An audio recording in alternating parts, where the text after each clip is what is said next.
여기 마지못해 한국을 방문한 영국 여성이 있습니다. 그리고 그녀는 우연히 들어간 전통시장 상점에서 계산은 안 하고 이해할 수 없는 행동만을 일삼는 한국인들의 모습을 보고 학을 떼고 마는데요. 그렇다면 그녀가 한국에서 대체 어떤 장면을 목격했던 것일까요? 안녕하세요. 저는 영국 출신의 엘리나이고 저는 꽤 노련한 여행자라고 자부합니다. 여행은 제 인생의 전부와도 같을 정도로 저는 새로운 곳을 여행하는 것을 정말 좋아하죠. 그래서 제 직업도 여행 관련 직업으로 정하게 되었습니다. 저는 영국에서 작은 여행사를 운영하고 있는데 제 여행에 대한 열정과 그간의 여행 경험들 때문인지 제 여행사는 꽤나 빠르게 성장했어요. 하지만 유럽 경제가 서서히 붕괴해감에 따라 저는 생존을 위해 새로운 결정을 내려야 했어요. 그리고 요즘은 아시아가 주목받고 있었기에 저는 사업을 동쪽으로 확장하는 계산된 결정을 내렸죠. 제 육감은 한국과 중국이라는 두 가지 선택지를 가리켰습니다. 겉으로 보기에는 둘 다 유망해 보였어요. 하지만 저는 중국을 먼저 선택했습니다. 당연했죠. 중국은 더 큰 시장을 가졌잖아요. 매우 논리적인 결정이었죠. 그렇게 저는 한국으로 사전 답사를 하기 이전에 중국으로 먼저 향하기로 했습니다. 그런데 그렇게 도착한 베이징은 뜻밖의 모습을 하고 있었어요. 갈색 하늘과 소음이 끊임없이 울려 퍼지고 있었는데 이것 말고 푸른 하늘과 신선한 공기를 광고하는 중국 정부의 홍보와는 완전히 상반되는 모습이었거든요. 그래도 저는 낙관적으로 생각하려고 노력했습니다. 중국의 수도가 이 모양이라면 중국은 자신들의 홍보보다 훨씬 더 개발이 덜 되었다고 봐도 무방한데 이건 오히려 꾸밈없는 모습을 좋아하는 영국인들의 입맛에 더욱 잘 맞을 수도 있었거든요. 그러나 진정한 위기는 숙소에 짐을 풀고 나오면서 곧바로 시작되었습니다. 베이징 부촌 한복판의 호수에서 한 중국인 여성이 호숫물에 양치질을 하고 있더군요. 중국의 포장도로를 자세히 보니 그건 콘크리트로 포장된 것이 아닌 포장된 척만 하는 가짜 도로였기에 도로 틈새에는 정체모를 거품이 쉴 새 없이 쏟아져 나오고 있었어요. 중국에서 조경을 위한 나무는 전부 화장실로 이용되고 있는지 몇몇 중국인들은 나무에서 대소변을 보고 있기도 했죠. 그리고 중국에서 이러한 모습은 너무나도 당연하게 여겨지는지 이런 충격적인 장면을 보고도 그 누구도 눈 하나 깜짝하지 않더군요. 저는 21세기를 살아가는 문명인으로서 도저히 견딜 수가 없었습니다. 그래서 양복 차림으로 나무에 쭈그려 앉아 큰 볼일을 보는 중국인 남성에게 번역앱을 들이밀었죠. 이봐요. 부끄럽지도 않으세요? 그러고도 당신이 문명인이라고 할 수 있는 건가요? 지금 아이들도 돌아다니는 대로변 한복판에서 대체 뭐하는 짓인가요? 그러자 이 중국인 남성의 답변이 가관이더군요. 수준 높은 중국인들은 자연을 사랑하고 나는 나무를 위해 걸음을 주는 것일 뿐이야. 하긴 소국 출신이 뭘 알겠어? 환경을 사랑하는 중국인들의 크고 깊은 뜻을 알 리가 없지. 지금 대낮에도 뿌옇고 새까만 하늘을 보고도 중국이 자연을 사랑한다고 말하는 건가요? 저는 이러한 중국의 낮은 수준의 할 말을 잃고 말았습니다. 하지만 저는 어떻게든 중국의 좋은 점을 찾아내 관광상품으로 만들어야 했습니다. 그래서 저는 희망을 잃지 않고 필사적으로 중국의 장점을 찾기로 했죠. 분명 중국은 역사 깊은 동양 문화로 이름난 국가입니다. 그래서 저는 중국의 역사적인 광장으로 향했죠. 그리고 저는 이 유서 깊은 광장에 도착하자마자 경악을 금치 못할 장면을 목격하게 됩니다. 바로 엄청난 무리의 중국인들이 한국 음악의 멜로디에 춤을 추고 있었기 때문입니다. 하지만 이 한국 가요가 조금 이상했어요. 멜로디는 분명 한국 가요가 맞았는데 가사는 한국어가 아니라 중국어처럼 들렸거든요. 그랬습니다. 이들은 한국 가요 멜로디와 중국어 가사가 혼합된 정체불명의 노래에 춤을 추고 있던 건데 근처 팸플릿을 확인해보니 이건 중국 가요 특집 이벤트라고 하더군요. 그리고 제가 근처에 있는 중국인 책임자에게 물어보니 원래 K-팝 자체가 중국의 것이고 한국보다 중국이 먼저 저작권을 냈기 때문에 저작권은 중국에 있다고 하더군요. 또한 애초에 한국의 유명 가수들 중 대부분이 중국계라는 어이없는 답변까지 하며 중국인들은 한국 가요가 전부 자신들의 것이라는 망상과 허위 정보를 퍼뜨리고 있었어요. 저는 이런 남의 것을 전부 따라하는 근본 없는 중국에서는 도저히 중국만의 것을 찾기가 불가능하다는 생각을 하게 됩니다. 중국의 유서 깊고 근본 있는 동양적인 전통은 전부 과장된 말이었다는 것인가요? 저는 혼란스러운 마음을 애써 진정시킨 채 중국에서 가장 유명한 관광지 중 하나인 곳에 도착하게 됩니다. 그런데 천년된 폭포라고 주장하는 곳에서 폭포의 물줄기가 뭔가 이상해서 자세히 본 결과 이건 자연 폭포가 아닌 위에서 호수로 물을 틀며 자연 폭포인 척을 하고 있는 가짜 폭포더군요. 수백 년 된 전통 유적이요? 유적 가장자리를 자세히 보니 메이드 인 차이나 도장이 찍혀 있었어요. 공장에서 만들어진 조악한 가짜였던 것입니다. 수백 년 된 사찰 표지판이요? 가보니 사찰 대신 웬 국수 가게가 있더군요. 중국인 국수 상인은 표지판까지 조작하며 자신의 가게를 불법적으로 홍보하고 있던 것입니다. 맞습니다. 이곳은 그냥 중국인 사기꾼 장사꾼들이 만들어낸 가짜 관광지였던 것이죠. 유적부터 해서 모든 게 가짜인 기괴한 곳이었습니다.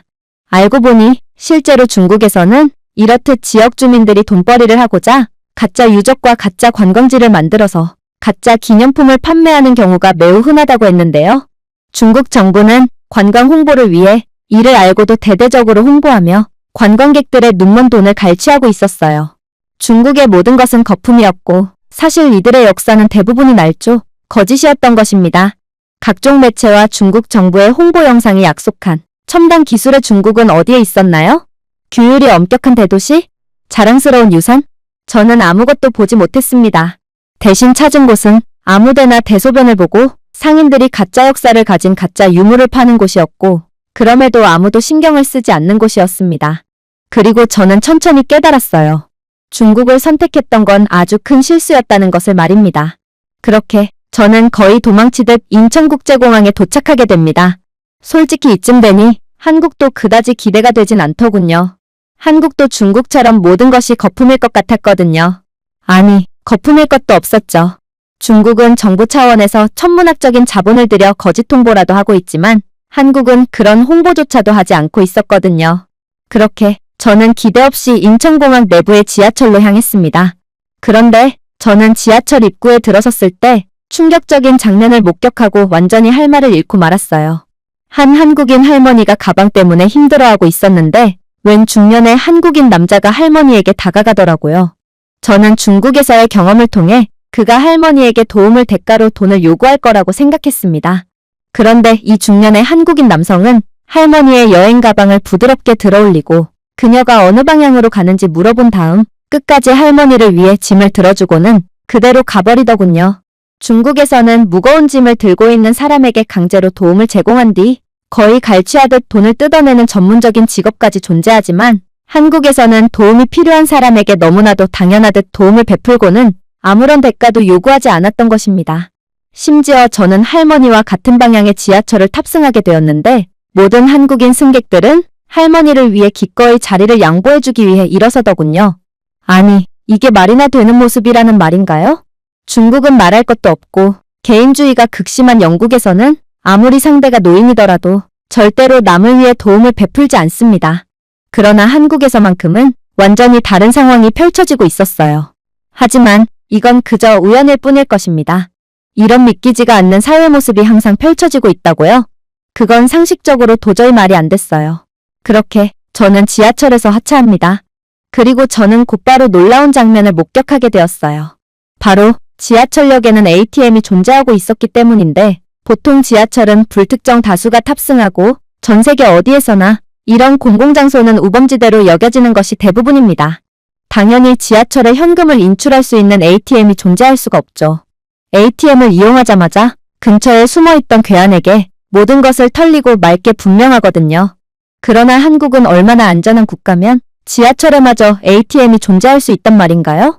저는 이러한 한국의 사소한 모습에서 수준의 차이를 여실히 느낄 수밖에 없었어요. 그리고 마침 저는 현금을 인출해야 했기에 지하철역 ATM을 이용하게 됩니다.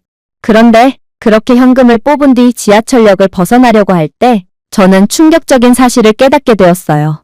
바로 제 여행 가방의 지퍼가 풀렸다는 사실이었죠. 패닉이 치솟았습니다.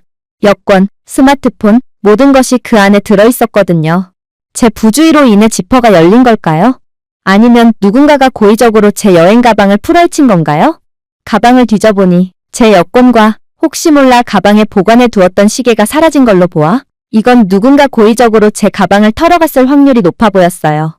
그야말로 한국도 중국과 별반 다르지 않은 그저 그런 국가였던 것입니다. 하지만 그렇게 일말의 가능성을 기대하며 눈물을 머금고 제가 왔던 길을 다시 돌아가려던 그때 웬 한국인 여성이 제게 다가오더니 이내 경악을 금치 못할 말을 해오는 거 아니겠어요? 이거 당신의 시계와 여권이죠? ATM에서 나오는 당신의 모습을 봤는데 가방에서 물건들이 떨어지고 있더라고요. 아무래도 당신은 지갑을 꺼낸 뒤 지퍼를 제대로 잠그지 않은 모양이에요. 그때 저는 누군가 제 뒤통수를 강하게 강타하는 느낌을 받았습니다.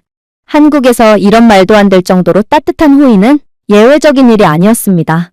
너무나도 당연하고 자연스러운 일이었죠. 어떻게 생전 처음 보는 사람의 고가의 물건을 다시 돌려줄 수가 있는지 한국은 마치 몇 차원은 위에 있는 것 같은 느낌을 받았습니다. 처음에는 분명 회의론을 가지며 한국에 도착했습니다. 그러나 저는 이제 한국에 대한 완전한 경외감을 갖게 되었죠. 제가 겪은 것은 환상이 아니었고 이게 바로 한국이었던 것입니다. 그렇게 저는 숙소에 도착하여 놀란 가슴을 간신히 진정시켰고 본격적으로 한국의 관광 상품을 조사하기 위해 근처의 전통시장으로 이동했습니다. 솔직히 아무리 한국이라지만 저는 어느 정도의 혼란이나 사기 정도는 존재할 거라 예상했습니다. 제가 중국의 전통시장에 들어갔을 때 도자기 가게의 중국인 상인은 담배를 피우며 제게 응대해 주었는데 그는 딱 봐도 조악한 품질의 도자기를 가리키며 전통과 역사가 있는 유물이라며 말도 안 되는 가격을 제안했어요. 그리고 제가 구매하지 않고 그냥 가게 밖을 나서려고 하자 제게 도자기를 강제로 쥐어주더니 제가 다시 돌려주니 받는 척하며 그대로 도자기를 바닥에 내려쳐 버리더라고요. 그러면서 자신의 물건을 깨뜨렸으니 변상하라며 제게 말도 안 되는 금액을 청구했죠. 저는 중국인들의 인간이길 포기한 강매수법에 학을 떼고 말았습니다. 그러나 한국에서는 전혀 다른 상황이 벌어지고 있었어요. 일단 중국과는 달리 한국 전통시장에서만큼은 공격적인 상인들이 서로 소리치거나 제품을 제 손에 던지는 일이 전혀 벌어지지 않았습니다. 대신 가판대는 깔끔하게 정리되어 있었고 친절하고 차분한 한국인 상인들이 작은 인사와 조용한 미소로 저를 맞이해 주었죠. 저는 어쩌면 이곳에서만큼은 뜻밖의 경험을 할 수 있을 거라는 기분 좋은 느낌을 받았습니다. 그리고 실제로 저는 이곳 전통시장에서 매우 흥미로운 가게를 목격하게 되었죠. 그건 바로 약초 및 각종 한국의 전통 건강식품을 판매하는 가게였어요. 저는 이 가게의 동양적인 매력에 완전히 현혹되고 말았습니다. 약초의 매력적인 향기와 분위기 등 이건 유럽에서 평생을 살아온 영국인들에게 엄청난 매력으로 작용할 게 분명했어요. 그야말로 관광상품으로 이만한 것도 없어 보였죠. 그렇게 제가 인삼과 홍삼 등 여러 약초를 구경하고 있자 옷을 잘 차려입은 한국인 노인이 들어와 인삼뿌리 몇 개와 말린 약초를 골라냈습니다. 그리고 계산대는 노인이 고른 재료들의 가격은 18,700원이라는 사실을 알려주었죠. 그런데 여기서 생각지도 못했던 일이 발생하고 맙니다. 분명 18,700원의 금액을 지불하려면 만원짜리 지폐 2장만 건네도 충분할 것입니다. 그런데 한국인 노인은 23,700원이라는 정체 모를 액수의 금액을 건네는 거 아니겠어요? 그리고 더욱 놀라운 것은 한국인 가게 주인은 단 1초조차 생각하지 않고 이 할아버지께 거스름 돈으로 지폐 단 한 장만을 건네주더라고요. 아니, 이게 대체 무슨 황당한 사기행위라는 말인가요? 할아버지는 2만원보다 훨씬 더 많은 금액을 지불했어요. 지폐 여러 장과 동전도 여러 개를 건넸죠. 그런데 어째서 돌려받은 건 달랑 지폐 한 장이라는 말인가요? 이건 분명 노화로 인해 인지능력과 수학 능력이 떨어진 노인을 상대로 사기를 치는 행위가 분명했습니다. 가게 주인과 할아버지 모두 계산기조차 손대지 않았거든요. 5자리 계산을 그렇게나 빨리 끝내는 건 말이 안 됐고 저는 노인을 등쳐먹는 이러한 파렴치한 행위에 결국 한국이나 중국이나 본질은 같구나 싶어 큰 실망감을 느꼈습니다. 그래서 저는 이곳은 한국인이 당연히 번역앱을 사용해야 한다는 생각조차 하지 못한 채 그대로 영어를 구사하며 화를 내고 말았습니다. 이봐요. 당신은 노인을 상대로 사기를 치고 있어요. 거스름돈으로 지폐 한 장만을 주다니 이건 분명 맞는 계산이 아닐 거예요. 어떻게 푼돈을 벌고자 인지능력이 저하된 노인을 상대로 사기를 칠 수가 있나요? 그리고 사기 방법이 너무 양심도 없고 조악하지 않나요? 계산기를 사용하는 척이라도 하던지 애초에 5자릿수 계산을 암산으로만 3초 만에 끝내는 것도 도저히 말이 안 되잖아요. 하지만 제가 말을 막 마치고 제가 영어를 구사했기 때문에 이들이 제 말을 알아듣지 못했을 거라고 인지하게 됨과 동시에 저는 충격적인 상황을 겪게 되었습니다. 할아버지는 저를 인자한 표정으로 쳐다보시며 꽤 분명한 발음으로 영어를 해오기 시작했거든요. 내가 늙긴 했지만 나는 5자릿수 암산도 못할 정도로 바보가 되진 않았어요. 내가 18,700원이 청구된 상황에 23,700원을 건네준 이유는 분명해요. 그렇게 한다면 나는 무거운 동전과 지폐 여러 장을 소모시킬 수 있고 또 5,000원짜리 지폐 한 장만 받으며 계산을 마무리할 수 있거든요. 나는 그만큼 지갑을 가볍게 유지할 수 있는 거죠. 물론 가게 입장에서는 거스름돈이 많으면 많을수록 좋으니 내가 23,700원을 건네줌으로써 모두에게 이익으로 작용하는 것입니다. 저는 그저 할 말을 잃고 말았습니다. 이러한 고차원적인 계산을 계산기도 없이 3초 만에 암산으로 해냈다는 말인가요? 그것도 노인이 말인가요? 영국에서는 돈을 세는 게 직업인 캐셔조차 두 자릿수 암산조차 제대로 하지 못합니다. 계산기가 없다면 계산의 일부는 걸릴 거예요. 그런데 한국에서는 노인들조차 3,700원이라는 네 자릿수의 금액을 의도적으로 추가하며 계산을 더욱 쉽고 편리하도록 만들고 있었어요. 심지어 제가 사기꾼 취급을 했던 한국인 주인은 한국인에게 이 정도 암산은 초등학생들조차도 가능할 정도로 매우 쉬운 암산이라며 요즘 시대에 보기 드문 정의로운 젊은 사람이라며 칭찬을 해주기까지 하더라고요. 제 의심에 기분이 나빠하기는커녕 오히려 대인배적인 태도로 저를 품어준 것입니다. 이건 정말 말도 안 되는 상황이었어요. 한국은 그야말로 선진국이자 교육 수준도 높은 영국을 아득히 능가하고 있었거든요. 나중에 찾아보니 한국인은 수학과 IQ에서 꾸준히 세계 최고 수준을 기록하고 있더군요. OECD의 PISA 평가에서 한국 학생들은 수학 분야에서 늘 1위를 독차지하고 있었고 이들의 평균 국가 IQ는 예외 없이 늘 1위나 2위를 차지하고 있었죠. 그래서 이들이 믿기지 않는 영어 능력과 수학 능력을 보여줬던 것입니다. 그리고 한국인들은 우아하고 늘 존중하며 오만함을 조금도 드러내지 않는 사람들이라는 것을 스스로 증명했죠. 그렇게 저는 완전히 어리빠진 채 다시금 이동했습니다. 그리고 이번에는 두부가게 하나를 발견하게 되었습니다. 저는 이 흰색의 음식에 왠지 모를 호기심이 들었습니다. 그래서 한번 구매해서 먹어보기로 결정했어요. 역시나 가게 주인처럼 보이는 한 중년의 한국인 남성은 저를 유심히 보더니 이내 친절하게 맞이해주더라고요. 저는 번역앱을 통해 두부에 대한 설명과 추천을 받을 수 있었고 그렇게 두부 한 모를 구매하게 되었습니다. 그런데 그렇게 두부를 먹으며 남성과의 소통을 이어나가던 중 저는 경악을 금치 못할 비밀을 깨닫게 되고 완전히 넋이 나가고 말았습니다. 왜냐하면 갑자기 웬 앞치마를 두른 할머니가 카운터로 들어오더니 한국인 중년 남성과 자리를 교체했거든요. 그리고 중년의 남성에게 자초지종을 들은 저는 도대체 한국은 뭐하는 나라인가 싶어 완전히 얼이 빠지고 말았던 것입니다. 저는 이곳의 가게 주인이 아니에요. 이곳 가게 주인은 이 할머니죠. 저는 그냥 이곳 가게의 단골 손님이에요. 저도 두부를 구매하러 왔거든요.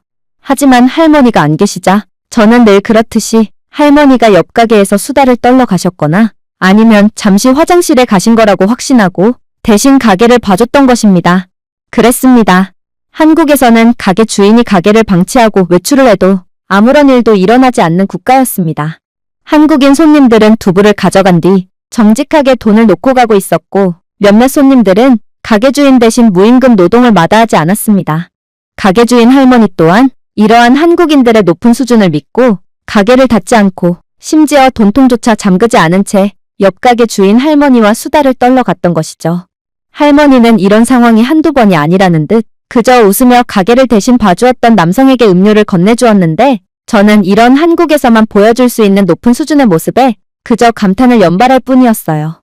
중국에서 이런 일이 발생했다면 누군가 물건과 현금 모두를 털어갔을 것입니다.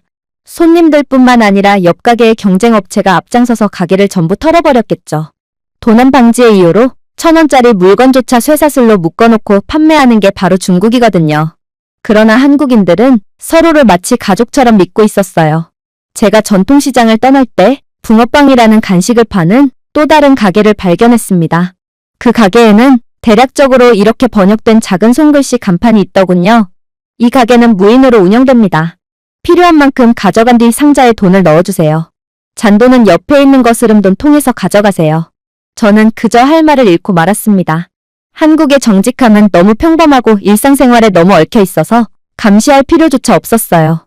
런던에서는 자판기조차 파손되고 있을 뿐만 아니라 중국에서는 볼트로 바닥에 고정하지 않으면 10분 만에 모든 것이 통째로 도난당하고 맙니다. 하지만 한국에서는 완전히 개방된 직원 없는 가게조차도 다른 시민들이 옳은 일을 할 것이라는 가정하에 살아남고 있었습니다. 그것이 저에게 가장 충격적인 부분이었습니다. 한국의 시스템은 단순히 효율적이었을 뿐만 아니라 아예 시민들 개개인이 기꺼이 시스템이 되었거든요. 그렇게 저는 아시아에 도착한 후 처음으로 감탄보다 더 깊은 것을 느꼈습니다. 저는 한국에서 완전히 안전하다고 느꼈어요. 사방에 감시 드론이나 경비원이 있어서가 아니라 의심할 필요가 없는 사람들로 둘러싸여 있었기 때문입니다. 그리고 이러한 한국의 수준 높고 아름다운 문화는 극한의 개인주의에 찌든 영국인들에게 깊은 울림과 교훈을 줄 것이 분명하다고 느꼈어요. 하지만 이것만으로는 부족했어요. 한국은 모든 것이 완벽했지만 그래도 저는 관광상품을 계획해야 했기에 만약 한국의 사람들을 감동시킬 만한 문화유산이나 전통이 없다면 아무리 한국이 완벽한 나라라고 해도 관광상품을 계획할 수는 없을 거예요. 그래서 저는 약간 긴장한 채로 경복궁으로 향하게 됩니다. 솔직히 저는 석조 건물 몇 채, 희미해진 간판 몇 개, 메가폰을 들고 외치는 여행 가이드 등 중국에서의 경험을 떠올리며 경복궁에 도착했어요. 하지만 저를 기다리고 있던 건 그야말로 상식을 파괴하는 것이었죠. 한국인 가이드는 제게 무선 이어폰 하나를 건네주더군요. 아무런 설명도 없이 말입니다. 저는 그저 반신반의한 채 이어폰을 착용할 뿐이었어요. 그리고 궁전문을 통과하는 순간 저는 놀랄만한 경험을 하게 됩니다. 이어폰은 제 국적을 완전히 동기화했는지 영국 억양의 목소리가 귀에 부드럽게 흘러들어왔습니다. 조선 왕조의 심장, 경복궁에 오신 것을 환영합니다. 이제 흥례문에 들어섰습니다. 저는 깜짝 놀라 뒤를 돌아보았습니다. 이어폰은 실시간으로 제 정확한 위치를 추적하고 있었고 GPS 움직임을 기반으로 맥락인식 내레이션을 트리거했습니다. 마치 지치지 않는 개인 역사학자가 저를 가이드하는 것처럼 즉각적이고 매끄러운 안내를 해주고 있었어요. 안뜰로 더 깊이 들어가자 내레이션이 저절로 조정되더군요. 지금 여러분 앞에 서 있는 것은 왕의 왕좌의 전당인 근정전입니다. 1395년에 건축되었다가 1867년에 재건된 이 건물은 조선의 국가 정신과 우주적 조화를 구현하고 있습니다. 저는 최첨단 기술과 고대의 경건한 건물의 조화를 바라보며 완전히 까무러치기 직전이었습니다. 거대한 나무 기둥, 첨화의 정교한 단청 그림, 쌍성 용왕좌가 모두 제 앞에 웅장하게 서 있었지만 저는 설명서 하나 들지 않고 모든 세부사항을 배우고 있었습니다. 마치 궁전 자체가 제 귀에 그 역사를 속삭이는 것 같았어요. 하지만 정말로 충격적이었던 점은 따로 있었어요. 경회로에 가까워지자 가야금과 대금을 사용한 궁중음악 편곡으로 은은하고 잊혀지지 않는 부드러운 전통 선율이 흘러나오기 시작했거든요. GPS와 AI 기반 환경음향 센서에 모두 연결된 이 장치는 마치 제가 조선시대에 있는 것 같은 기분을 느낄 수 있도록 완벽한 기술력으로 저를 매혹시켰던 것입니다. 어떻게 한국은 이 정도의 말도 안 될 정도로 높은 수준의 기술력을 개발할 수 있었을까요? 이건 간단해 보이지만 AI 기술력이 극도로 발전해야 구현할 수 있는 최첨단 중에서도 최첨단 기술이었어요. 이미 첨단 기술력 부분에서 완전히 뒤처지고만 영국은 도저히 개발할 수 없는 것들이죠. 저는 그저 경회로 정자의 돌다리 위에 서서 연꽃 연못을 가로지르는 궁전의 반사를 내려다보며 한국이라는 나라에 완전히 감탄할 뿐이었습니다. 한국에서는 기술력 하나로 자신들의 수준 높은 역사와 전통을 200%로 보여주고 있었어요. 그리고 이러한 세계 최고의 가이드에 대한 고용 비용은 전부 무료였죠. 중국에서요? 저는 영어를 할 줄 아는 가이드를 구했는데 영어를 한마디도 못하는 중국이기에 그는 원래의 가이드 비용의 10배를 부르더군요. 심지어 그렇게 10배의 돈을 주고 데려온 중국인 가이드는 분명 영어를 할 줄 안다고 했지만 자신의 중국어를 그대로 번역앱에 돌린 뒤 번역된 해당 내용을 그냥 보여줄 뿐이더라고요. 심지어 중국인 가이드들은 역사 왜곡까지 서슴지 않았어요. 세계의 중심은 중국이고 중국인이 최초의 인류고 심지어 영국은 중국의 공물을 바치는 왕과 신하의 관계였다는 지나가는 개도 안 웃을 뻔뻔한 거짓말까지 일삼더군요. 현실은 중국은 아편전쟁에서 영국에 대패하고 노예국가로 전락했으며 중국 해군은 영국 상선에조차도 완전히 격퇴당하며 수모를 당했음에도 말입니다. 그러나 한국은 자신들의 역사에 자부심을 가지고 인정하면서도 절대로 과시하거나 거짓말을 하지 않았어요. 그냥 모든 것들을 있는 그대로 드러낼 뿐이었죠. 하지만 이러한 감탄도 잠시 저는 충격적인 장면을 목격하고 그대로 할 말을 잃고 말았습니다. 웬 동양인들이 우통을 벗고 경회로 연못에 뛰어들더니 이곳에서 목욕을 하기 시작했거든요. 심지어 몇몇 동양인들은 뜰채를 가져와서 경회로 연못에 있는 물고기를 퍼내더니 이내 자신들이 별도로 챙겨온 배낭에 전부 주워 담더라고요. 몇몇은 경회로의 연못을 훼손하여 돌조각을 기념품으로 챙겨가려고 하기도 했죠. 이곳 관리 요원으로 보이는 한국인 여성이 그들에게 주의를 주었음에도 이들은 절대로 물러날 생각을 하지 않았어요. 오히려 여성 관리인에게 적반하장식으로 큰 소리를 칠 뿐이었습니다. 저는 이젠 한국에 대한 확신을 가진 상태였습니다. 그래서 그들은 한국인들이 아닌 중국인 관광객들일 거라고 확신했죠. 그러나 다른 외국인 관광객들은 이들의 정체를 눈치채지 못하고 있었어요. 한국은 선진국인 줄 알았는데 어떻게 사람들의 수준이 저렇게 낮을 수가 있지? 이곳은 한국이니 저 수준 낮은 동양인들은 전부 한국인들이 분명해. 한국은 세련된 국가인 줄 알았는데 정말 실망스럽군. 그러나 한건장한 체격의 한국인 남성이 등장하자 모든 상황이 반전되기 시작했습니다. 그는 큰 소리로 중국인 민폐 관광객들에게 소리를 치기 시작했고 아까 여성을 상대로는 그렇게나 자신만만하던 중국인들은 떼거지로 있었음에도 덩치 좋은 한국인 남성 한 명을 못 당해내서 그대로 주랭랑을 치더라고요. 한국인과 중국인의 압도적인 키와 체격 차이를 보니 중국인들이 한국인들을 무서워하는 것도 이해가 갔지만 말입니다. 그렇게 저는 한국의 명예 홍보대사쯤이 되어 오해를 했던 외국인들에게 이 상황에 대해 설명을 해주었어요.